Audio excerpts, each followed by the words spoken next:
Bismillahirrahmanirrahim. Assalamualaikum warahmatullahi wabarakatuh. Alhamdulillahirabbil alamin. Wassalatu wassalamu ala asrafil anbiya'i wal mursalin wa ala alihi wa sahbihi ajma'in, amma ba'du. Bapak-bapak, ibu-ibu, kaum muslimin sekalian, mari kita awali majelis ilmu ini dengan membaca basmalah. Bismillahirrahmanirrahim. Bapak Ibu sekalian, pada kesempatan yang mulia ini, yang berkah, di suasana kita mengerjakan ibadah-ibadah Ramadan, kemudian kita masih sempatkan diri untuk menyampaikan tausiah singkat sebelum kita mengumandangkan iqamah. Bapak Ibu sekalian, ada salah seorang peneliti asal Jepang,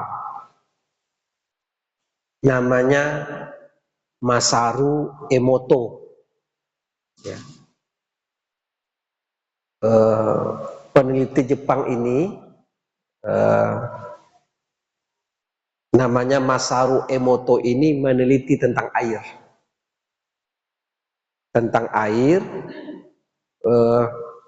Dia melakukan eksperimen tentang bagaimana air ketika dihidupkan musik-musik mozaik, musik-musik lembut dengan dihidupkan musik metal, musik yang keras itu. Macam musik-musik kita naik oplet itulah, ada ya, hidupkan. Ketika air itu dibacakan doa-doa, dihidupkan perkataan-perkataan baik, ternyata respon air berbeda. Ketika dia dibacakan doa, dibacakan musik-musik lembut, dihidupkan perkataan-perkataan baik, air ini muncul semacam kristal seperti bunga. Tetapi begitu dihidupkan musik-musik keras, kata-kata umpatan, kata-kata jelek, air ini kemudian setelah diteliti menjadi hitam. Kristalnya itu sembraut. Jadi penelitian Masaru Emoto ini kemudian ditampilkan di PBB, Perserikatan Bangsa-Bangsa, nanti menjadi teori tentang Emoto Message from the Water. Jadi ada pesan Emoto dari mempelajari air. Apa hubungannya dengan ceramah kita? Nah, ternyata benda-benda mati yang ada di sekitar kita, itu benda-benda mati, itu merespon ucapan yang kita keluarkan. Jadi kalau yang keluar tuh ucapan-ucapan baik, maka benda-benda mati ini merespon baik. Nah, kalau yang keluar dari ucapan kita ini kata-kata kotor, maka benda-benda mati di sekitar kita ini akan responnya kotor. Kalau kita buka subjudul tentang azan dan iqamah, nah, ternyata bapak-bapak yang sholat sendiri, meskipun bapak pergi ke kebun, ke sawit, jumpa waktu zuhur, pergilah kita ke pondok, sudah ngambil wuduk di sungai kecil, sholatlah kita ke pondok, kita bawa sajadah, ambillah sajadah dari mobil kan, dibentangkan di pondok itu, sambil orang panen umpamanya, ini contoh nih. Nah, maka tetap disunatkan qomat dengan keras. Allahu Akbar, asyhadu an la, walaupun sendiri. Karena kata hadis Nabi, batu-batu di sekitar kita, pohon-pohon dengan rumput-rumput, itu menjadi saksi di hari kiamat kalau kita tuh mengerjakan sholat. Jadi jangan disangka benda-benda mati di sekitar kita, itu dia kemudian mati, tapi dia hidup dan merespon ucapan kita. Tambahnya lagi, bapak-bapak biasanya kalau sudah sholat fardu, kita kan sholat sunat. Kalau sholat fardunya sini, pindah nak tempat sholat sunatnya? Kenapa bapak pindah? Antara Ustadz menengok orang pindah, pindah lawak nengok orang pindah. Ya, sebenarnya itu dasarnya adalah yauma izin tuhaddisu akhbaruha. Pada hari itu bumi tempat kita pijak akan memberikan kabar tentang apa yang terjadi di atasnya. Jadi kalau bapak tegak di sini menjadi saksi, tegak di sana juga akan jadi saksi bumi itu kelak. Maka memperbanyak tempat berdiri. Ya. Nah, itu penjelasan teori tentang Masaru Emoto, itu kutipan-kutipan hadis ya. Kemudian dekat lagi ke sini, Bapak Profesor Dr. Mukhtar Ahmad, ya, rektor Unri kita. Beliau ahli ikan. Beliau ahli ikan, bahkan beliau bisa menentukan seperti apa cara ikan kawin. Beliau juga melakukan penelitian, beliau kan alumni Jepang, juga melakukan ikan yang dihidupkan musik yang lembut, dihidupkan Al-Quran, dengan dihidupkan musik yang keras tadi, yang lembut ini lebih cepat besarnya, lebih cepat tumbuhnya. Ya. Itu benda mati, Pak. Jadi ternyata benda mati, termasuk penelitian Profesor Mukhtar Ahmad, benda hidup tapi binatang, itu merespon ucapan yang keluar. Jadi kalau ucapan-ucapan yang keluar itu adalah ucapan baik, maka dia akan jadi baik itu. Kalau air jadi kristal yang seperti bunga, berbunga-bunga dia. Sebaliknya, tentu sebaliknya kalau ucapannya buruk tentu buruk. Nah, itu benda mati. Yang ingin kita sampaikan pada kesempatan ini adalah, apalagi kalau benda itu benda hidup, seperti anak. Jadi kemarin kami menguji di tesis S2. Judul mahasiswa itu adalah pengaruh toxic parenting terhadap perkembangan anak. Toxic parenting itu, Pak, toxic itu kan racun ya. Parenting itu parent, orang tua. Mahasiswa ini tak keren-keren aja judul tesisnya itu juga bolak-baliknya. Jadi toxic parenting itu racun pengaruh racun orang tua terhadap anak.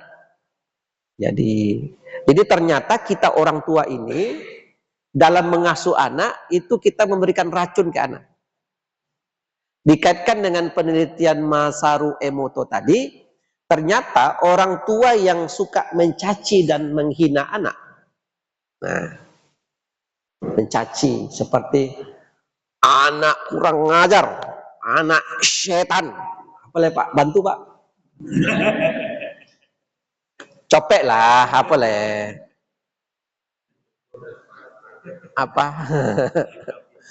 anak kapin yang ngeri kita dengarnya. Itu berpengaruh terhadap tumbuh kembang anak. Dalam penelitian mahasiswa disebut dengan toxic parenting namanya. Yaitu pola asuh yang membuatkan racun. Termasuk, jadi toxic itu apa saja? Pertama, ucapan verbal. Yang kedua, perilaku. Menarik anak dengan kasar. Itu berpengaruh. Jadi kalau anak ini tumbuhnya lambat, baik tumbuh fisik ataupun tumbuh mental fisikis, itu ternyata racunnya dari kita. Nah, sebaliknya anak yang diberikan ucapan-ucapan lembut, merasa nyaman, diberikan motivasi, nah, ya kan, diberikan semangat, itu jauh lebih kuat tumbuh kembangnya. Ya. Ini kita agak ilmiah dikit nih di Zuhri ini. Maka ada satu buah buku. Judul buku itu beberapa kesalahan orang tua terhadap anak. Kita ada anak-anak ini, tidak ada ya. Ini dengar ya anak nih di koleksinya pula nanti ini. Ada 5 di situ, karena waktu kita pendek. 1 di antara 5 itu adalah jarang mendoakan anak. Jadi kesalahan orang tua itu adalah jarang mendoakan anak dan sering mengumpat, mencaci anak. Dasarnya itu hadis Nabi. Hadis Nabi itu begini, la tad'u ala anfusikum. Jangan kalian, la di situ tuh maknanya jangan. Jadi tak boleh dibuat sama sekali.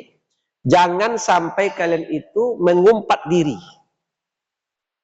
La tad'u ala auladikum. Jangan kalian pernah mengumpat anak. Anak sial. Anak kurang macam kurang ajar. Anak segala macam. La tad'u ala khadamikum. Kalian tidak boleh juga mencaci, mengumpat para pembantu, staf, karyawan, pekerja kita. Wala tad'u ala amwalikum. Kalian tidak boleh juga mengumpat, mencaci harta. Bapak punya sepeda motor, pas ke kantor kempes dia. Apa yang keluar dari kita ke sepeda motor ini?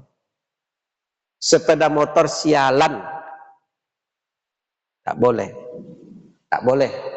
Karena kata Rasulullah Sallallahu Alaihi Wasallam, boleh jadi ucapan-ucapan yang kalian keluarkan dari mulut kalian, saat itu, saat kalian ucapkan, detik itu kalian ucapkan, ternyata detik itu Allah lagi mengabulkan doa, kabul doa kalian, sialan motor kalian.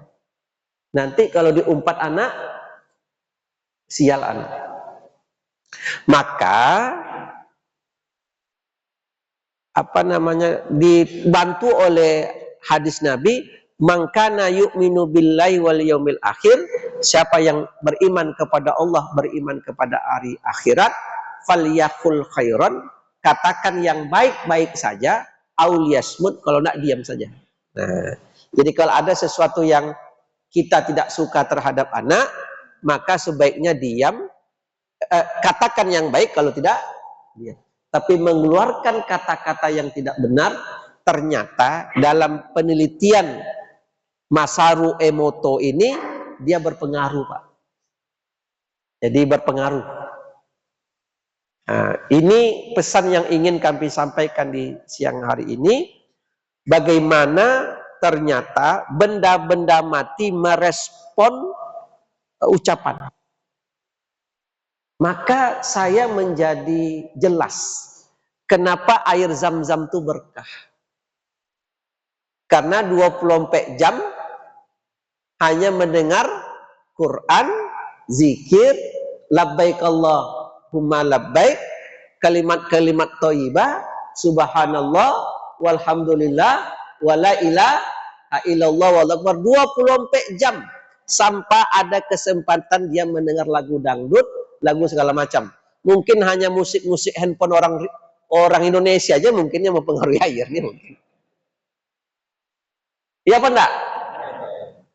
Handphone kita aja yang membuat air ini rusak. Bapak ada enggak kalau umroh jamaah kita membawa air zam-zam tawaf? Ada enggak? Untuk sementara orang, ini apa nih jimat-jimat? Kalau kita rujuk ke penelitian Masaru Emoto, air yang dibuat tawaf, dia akan berpengaruh positif. Nggak apa-apa dibawa, silakan. Kalau begitu, asal jangan itu dijadikan sesuatu yang khurafat dan segala macam. Ada kisah Rasulullah Shallallahu Alaihi Wasallam ketika lewat, kemudian ternyata ketua kepala sukunya sakit, Rasul minta air putih, dibacakan Al-Fatihah, diminum sembuh. Ya. Nah, oleh karena itu bapak-bapak, di rumah kita, ini artikan teorinya sekarang, ucapan-ucapan baik berpengaruh kepada benda-benda di antara kita. Maka dari sekarang, di rumah kita, di rumah bapak, di rumah saya, stop musik-musik yang tidak benar. Ada lo tetangga, Pak. Ini tidak boleh loh, tapi musiknya macam, ada tidak tetangga macam tuh? Coba copek ibu-ibu belakang. Memang puasa kok nak boleh pemberang nih ibu-ibu. Kalau ada lapor ke Pak RW, cepat laporkan. Dasarnya adalah ceramah Ustadz Herman Ghani Zuhur tadi, itulah dasarnya. Itu tidak boleh, kenapa merespon? Termasuk juga kita ayah. Kita ayah ini, bapak termasuk saya, seberapa banyak kita di rumah kita baca Quran? Jadi kalau rumah tangga ini agak panas sedikit, mungkin saja respon terhadap rumah itu yang didengar selama ini bukan ucapan-ucapan yang baik. Coba koreksi balik.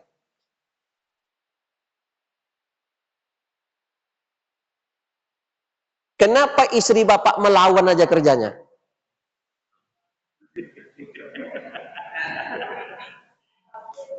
Kan ibu ini mulai ini. Ini bahaya ceramah siang ini. Nggak pulang kita nampaknya nih.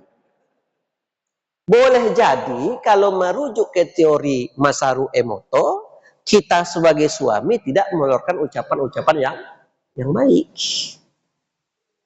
Demikian juga ibu-ibu, kenapa suami ibu melawannya ke ibu? Mungkin tidak tahan. Ingat, ternyata jangankan benda-benda hidup, benda mati saja merespon ucapan. Footnote-nya kalau kita buat footnote cetakan kaki, teori Masaru Emoto tadi, teori tentang kita komat walaupun sendiri di tengah-tengah hutan.